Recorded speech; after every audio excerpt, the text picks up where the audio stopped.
जय हिंद दोस्तों, current affairs today's में आपका स्वागत है। और दोस्तों आज है 8 अप्रैल 2021 और 8 अप्रैल 2021 से जितने भी करंट अफेयर्स के क्वेश्चन हैं जो राष्ट्रीय और अंतर्राष्ट्रीय स्तर के हैं उसको आज हम डिस्कस करेंगे।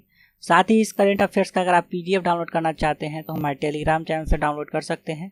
टेलीग्राम एप्लीकेशन में सर्च कीजिए CA टुडेज और चैनल को ज्वाइन कीजिए। वहाँ पे आपको सारे दिन का पीडीएफ हिंदी और इंग्लिश दोनों लैंग्वेज में मिल जाएगा। और इस एपिसोड के लास्ट में मैंने रिवीजन का 2 प्रश्न रखा है जिसका आंसर आप लोगों को कमेंट बॉक्स में देना है, तो लास्ट तक बने रहिए। तो चलिए शुरू करते हैं। तो दोस्तों आज का पहला प्रश्न है, हाल ही में किस राज्य ने फ्लिपकार्ट को एशिया में सबसे बड़ा आपूर्ति केंद्र स्थापित करने के लिए 140 एकड़ जमीन आवंटित किया है? तो फ्लिपकार्ट को 140 एकड़ जमीन आपूर्ति किया गया है दोस्तों पूर्ति केंद्र स्थापित करने के लिए, जो कि हरियाणा सरकार के द्वारा किया गया है। सी ऑप्शन इसका सही हो गया। हरियाणा सरकार ने गुरुग्राम जिले में यह भूमि आवंटित किया है और जमीन को प्रति एकड़ 3.22 करोड़ रुपए की कीमत पर आवंटित किया गया है। आप दोस्तों नाम आया हरियाणा का, तो चलिए हरियाणा के बारे में जानते हैं। तो दोस्तों ये आ गया इंडिया का मैप, और इंडिया के मैप में अगर हरियाणा का लोकेशन देखा जाए तो देख सकते हैं यहाँ पे है। और दोस्तों हरियाणा राज्य से सटा हुआ अन्य राज्य जो है देखिए पंजाब है, हिमाचल प्रदेश है, उत्तर प्रदेश है, राजस्थान है। और हरियाणा की राजधानी चंडीगढ़ हो गया। मुख्यमंत्री श्री मनोहर लाल है। राज्यपाल है सत्यदेव नारायण आर्य। उच्च न्यायालय है पंजाब एवं हरियाणा उच्च न्यायालय, जिसका स्थापना 1966 में हुआ है। और पंजाब एवं हरियाणा उच्च न्यायालय जो है दोस्तों यह चंडीगढ़ में है। क्षेत्राधिकार के अंतर्गत आता है, यानी पंजाब और हरियाणा उच्च न्यायालय के अंतर्गत जो आता है वो पंजाब, हरियाणा और चंडीगढ़ 3 क्षेत्र आता है। वर्तमान में पंजाब एवं हरियाणा उच्च न्यायालय के मुख्य न्यायाधीश रविशंकर झा है। और हरियाणा के कुरुक्षेत्र महाभारत के युद्ध के लिए प्रसिद्ध है। गुड़गांव में मस्तिष्क अनुसंधान केंद्र है। और सुल्तानपुर में पक्षी विहार है के लिए प्रसिद्ध है। और NSG कमांडो केंद्र है। पानीपत में युद्ध हुआ था, प्रसिद्ध युद्ध है पानीपत का युद्ध, जो कि पानीपत का प्रथम युद्ध 1526, द्वितीय युद्ध 1556 और तृतीय युद्ध 1761 में हुआ था। और हरियाणा के हिसार में भैंस अनुसंधान केंद्र है। कालका में शिमला रेल मार्ग जो है यूनेस्को के विश्व विरासत में शामिल है। कैथल में रजिया सुल्तान की हत्या 1240 ईस्वी में हुई थी। और करनाल जो है ये कल्पना चावला का जन्मभूमि है। अगला प्रश्न है, हाल ही में आईफोर्ब्स की दुनिया की 2021 की अरबपतियों की सूची में कौन प्रथम स्थान पे आया है? तो जेफ बेजोस, ठीक है, ए ऑप्शन इसका सही हो गया। इमेज में देख सकते हैं अमेजन के जो ये मालिक हैं, ऑनर हैं, ठीक है, जेफ बेजोस। और 177 बिलियन डॉलर के साथ लगातार चौथे वर्ष जेफ बेजोस दुनिया के सबसे अमीर व्यक्ति बने हैं। और 151 बिलियन डॉलर के साथ एलन मस्क दूसरे स्थान पे हैं। अगला प्रश्न है, हाल ही में एशिया के सबसे अमीर व्यक्ति कौन बने हैं? तो मुकेश अंबानी, बी ऑप्शन इसका सही हो गया। मुकेश अंबानी को वैश्विक अरबपति की सूचियों में 10वां स्थान प्राप्त हुआ है। इनकी कुल संपत्ति 84.5 बिलियन डॉलर है। अगला प्रश्न है दोस्तों, हाल ही में रिजर्व बैंक ऑफ इंडिया के द्वारा पेमेंट बैंक बैलेंस की सीमा को बढ़ाकर कितना कर दिया गया है? तो पहले यह सीमा था 1 लाख, इसको बढ़ा के अब कर दिया गया है 2 लाख रुपए, ठीक है, बी ऑप्शन इसका सही हो गया। और पहले इसकी सीमा 1 लाख थी। नेक्स्ट है, हाल ही में रिजर्व बैंक ऑफ इंडिया के द्वारा रेपो रेट कितना रखा गया है? तो 4% रहा रेपो रेट, ठीक है, RBI के द्वारा निर्धारित किया गया है। RBI की मौद्रिक नीति समिति ने रेपो दर जो है ये 4% रखने के लिए सर्वसम्मति से मतदान किया। और हाल ही में RBI गवर्नर शक्तिकांत दास द्वारा द्विमासिक मौद्रिक नीति की घोषणा की गई है। अगला प्रश्न है दोस्तों, हाल ही में किस राज्य या केंद्र शासित प्रदेश में हमारी सड़क और तमीर तरक्की नामक 2 एप्लीकेशन लॉन्च किया गया है? तो हमारी सड़क और तमीर तरक्की नामक 2 एप्लीकेशन लॉन्च किया गया है जम्मू कश्मीर में, बी ऑप्शन इसका सही हो गया। साथ ही दोस्तों जम्मू कश्मीर में लेफ्टिनेंट गवर्नर मनोज सिन्हा ने JK पब्लिक वर्क्स ऑनलाइन प्रबंधन निगरानी और लेखा प्रणाली, जिसको शॉर्ट में JKPWOMMAS का कहा जाता है, इसका शुभारंभ किया है। अब नाम आया है जम्मू कश्मीर का, तो जम्मू कश्मीर से जुड़े करंट देख लेते हैं। तो हाल ही में 5 दिवसीय ट्यूलिप महोत्सव का आयोजन जम्मू कश्मीर में किया गया है। हाल ही में डल झील को संरक्षित आद्य भूमि घोषित किया जाएगा, यह जम्मू कश्मीर में है।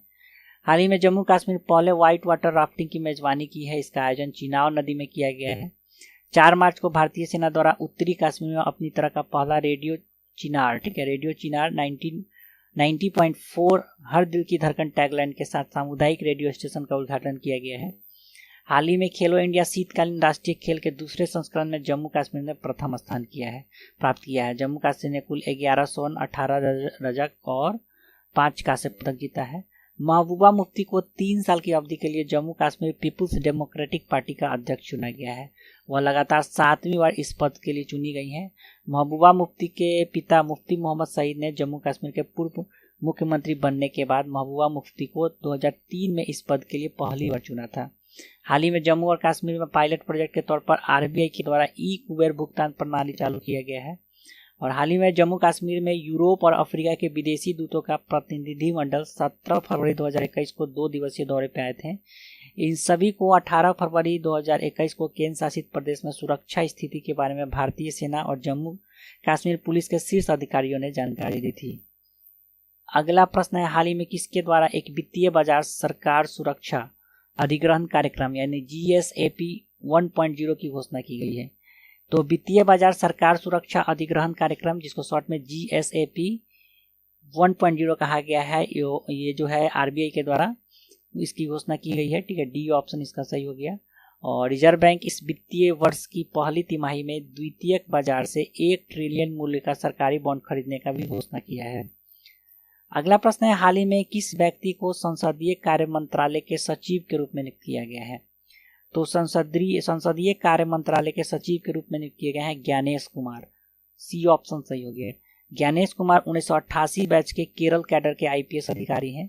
इसके अलावा अली रजा रिजवी को सार्वजनिक उद्यम विभाग का सचिव नियुक्त किया गया है। जतिंद्र नाथ स्वयं को मत्स्य विभाग का सचिव नियुक्त किया गया है और तरुण बजाज को राजस्व सचिव नियुक्त किया गया है। अगला प्रश्न है, हाल ही में कौन सा देश टोक्यो ओलंपिक 2021 में भाग न लेने की घोषणा की है? तो उत्तर कोरिया टोक्यो ओलंपिक 2021 में भाग नहीं लेगा, इसकी घोषणा की है इन्होंने। तो ए ऑप्शन सही हो गया। और टोक्यो ओलंपिक का आयोजन 23 जुलाई से 8 अगस्त 2021 तक किया जाएगा। अब दोस्तों नाम आया उत्तर कोरिया का, तो चलिए इसके बारे में जानते हैं। और वर्ल्ड मैप पे अगर बात किया जाए उत्तर कोरिया का, तो देखिए चाइना से जस्ट सटा हुआ है उत्तर कोरिया। उत्तर कोरिया के जस्ट नीचे है दक्षिण कोरिया, बगल में आपको जापान मिल जाएगा, रूस का भी भाग मिल जाएगा बगल में। ठीक है, उत्तर कोरिया की राजधानी प्योंगयांग है और मुद्रा उत्तर कोरियाई वान है। 1910 में कोरिया साम्राज्य पर जापान के द्वारा कब्जा कर लिया गया था। 1945 में द्वितीय विश्व युद्ध के अंत में जापानी आत्मसमर्पण के बाद कोरिया को संयुक्त राज्य और सोवियत संघ द्वारा 2 क्षेत्रों में विभाजित कर दिया गया। कोरिया प्रायद्वीप को 38वें समानांतर पर बनाया गया है, जो कि कोरिया सैन्य विहीन क्षेत्र उत्तर कोरिया और दक्षिण कोरिया के बीच विभाजन रेखा के रूप में कार्य करता है। 38 डिग्री चैनल। ठीक है, और अमनोक नदी और तुमेन नदी उत्तर कोरिया और चीन के बीच सीमा का निर्धारण करता है। चलते हैं अगले प्रश्न की तरफ। अगला प्रश्न है, हाल ही में अंतर्राष्ट्रीय मुद्रा कोष ने वित्तीय वर्ष 2021-22 के लिए भारत का वृद्धि दर कितना प्रतिशत बढ़ाया है? तो 12.5%। डी ऑप्शन इसका सही हो गया। अंतर्राष्ट्रीय मुद्रा कोष ने यह भी बताया है कि चालू वित्तीय वर्ष में मुद्रास्फीति 4.9% तक घट जाएगी। अगला प्रश्न है दोस्तों, हाल ही में किस भारतीय खिलाड़ी को स्पोर्ट एक्सचेंज का ब्रांड एम्बेसडर बनाया गया है? स्पोर्ट एक्सचेंज का ब्रांड एम्बेसडर बनाया गया है पृथ्वी शॉ। डी ऑप्शन इसका सही हो गया। पृथ्वी शॉ हाल ही में विजय हजारे ट्रॉफी में एक सत्र में 8 रन बनाने वाले पहले बल्लेबाज बने हैं। अब खेल से प्रश्न आया, तो चलिए खेल से संबंधित कुछ करेंट रिवाइज करते हैं फटाफट। हाल ही में मैरी कॉम को स्पोर्ट स्टार ACES अवार्ड में स्पोर्ट स्टार ऑफ द डिकेन चुना गया है। हाल ही में ऑस्ट्रेलिया की महिला क्रिकेट टीम ने लगातार 22 वनडे जीत कर रिकॉर्ड बनाया है। 2021 अगस्त 2021 में शिकागो में आयोजित होने वाले मिसेज गैलेक्सी प्रतियोगिता में भारत का प्रतिनिधित्व श्रुति चौहान करेगी। हाल ही में न्यूजीलैंड के गायक गिन विगमोर के एक ट्रैक गर्ल्स गैंग को 2022 आईसीसी महिला विश्व कप के आधिकारिक गीत के रूप में घोषित किया गया है। उसके बाद हाल ही में दुबई में आयोजित तीसरे शेख हमदान बिन अल मक्तूम दुबई पैरा बैडमिंटन अंतर्राष्ट्रीय 2021 में भारत ने 20 पदक जीते हैं। हाल ही में ह्यूबर्ट हरकज ने मियामी ओपन का खिताब जीता है और पोलैंड के ह्यूमन हरकज ने इटली के जन्निक सिनर को हराया। वर्ष 2023 की पुरुष की बॉक्सिंग विश्व कप चैंपियनशिप की मेजबानी उज्बेकिस्तान में किया जाएगा। इसका आयोजन उज्बेकिस्तान की राजधानी ताशकंद में किया जाएगा। और हाल ही में लुइस हैमिल्टन ने बहरीन ग्रांड प्रिक्स जीता है। अगला प्रश्न दोस्तों, हाल ही में भारत बहरीन उच्च संयुक्त आयोग की तीसरी बैठक का आयोजन कहाँ किया गया है? तो भारत बहरीन उच्च संयुक्त आयोग की तीसरी बैठक का आयोजन किया गया है नई दिल्ली में। ठीक है, बी ऑप्शन इसका सही हो गया। और दोस्तों इसकी अध्यक्षता भारत के विदेश मंत्री एस जयशंकर और बहरीन के विदेश मंत्री डॉक्टर अब्दुल लतीफ बिन रशीद अल जायनी ने संयुक्त रूप से किया है। बहरीन के विदेश मंत्री 7 अप्रैल 2021 को 3 दिवसीय भारत के यात्रा पे आए हैं। तो दोस्तों ये था आज का करेंट अफेयर। चलते हैं रिवीजन की तरफ। तो रिवीजन का पहला प्रश्न था, हाल ही में 5 दिवसीय ट्यूलिप महोत्सव का आयोजन कहाँ किया गया है? तो जम्मू कश्मीर, ए ऑप्शन इसका सही हो गया। दूसरा प्रश्न था, हाल ही में कर्मचारी राज्य बीमा ESIC के महानिदेशक के रूप में किसे नियुक्त किया गया है? तो मुकमित एस भाटिया को, बी ऑप्शन इसका सही हो गया। तो कल के प्रश्न का सही उत्तर हो गया ए और बी। ठीक है, आज का रिवीजन का प्रश्न है, हाल ही में किस व्यक्ति को गैबन गणराज्य में भारत का अगला राजदूत नियुक्त किया गया है? और आज का दूसरा प्रश्न है, हाल ही में भारत के 48वें मुख्य न्यायाधीश के रूप में किसे नियुक्त किया गया है? तो इस दोनों प्रश्न का उत्तर आप लोग को कमेंट बॉक्स में देना है। तो चलिए दोस्तों, आज के लिए इतना ही। आशा करता हूँ आपको ये वीडियो अच्छा लगा होगा। अगर ये वीडियो थोड़ा सा भी अच्छा या हेल्पफुल लग रहा है तो प्लीज़ इस चैनल को सब्सक्राइब कीजिए, वीडियो को लाइक कीजिए तथा अपने दोस्तों में ज़रूर शेयर करें। तो चलिए दोस्तों, आज के लिए इतना ही। मिलते हैं जल्दी फिर एक नए एपिसोड के साथ। तब तक के लिए जय हिंद।